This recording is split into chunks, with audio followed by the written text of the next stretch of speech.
అందరికీ నమస్తే. ఈ మధ్య కాలంలో కొత్త టైప్ ఆఫ్ సైబర్ క్రైమ్ జరుగుతుంది. ఇలాంటి కేసెస్ చాలా రిపోర్ట్ అవుతున్నాయి. తప్పకుండా వీలైనంత ఎక్కువ మందికి షేర్ చేయండి. ఒక గుర్తు తెలియని వ్యక్తి మీ దగ్గరకు వచ్చి ఇలా అడుగుతాడు, అన్నా నా మొబైల్ స్విచ్ ఆఫ్ అయింది, లేదా phone pay or Google pay లో లిమిట్ అయిపోయింది, మా వాళ్ళు హాస్పిటల్లో ఉన్నారు, నా friend me PhonePe or Google pay కి ఒక 50,000 పంపిస్తాడు, కొంచెం డ్రా చేసేయండి అన్న అంటాడు. సరే ఫోన్లే, ఇందులో ఏముంది అని మీరు సరే అంటారు. ఒక నెంబర్ నుంచి మీ అకౌంట్ కు ఒక 50,000 వస్తుంది. మీరు ఆ క్యాష్ డ్రా చేసి ఆ వ్యక్తికి ఇస్తారు. ఒకవేళ మీరు యాక్సెప్ట్ చేయకపోతే మీకు కమిషన్ కూడా ఇస్తా అని అటెంప్ట్ చేస్తారు. ఇక్కడ గమనించాల్సింది, మిమ్మల్ని రిక్వెస్ట్ చేసినోడు మనీ పంపినోడు కూడా ఇద్దరు సైబర్ నేరగాళ్లే. ఇప్పుడు అసలు కథ మొదలవుతుంది.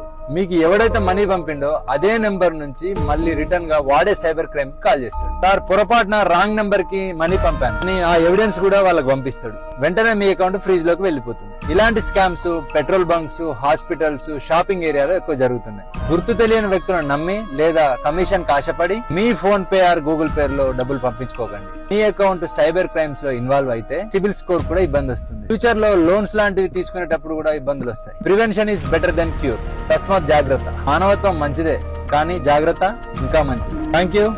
జై హింద్.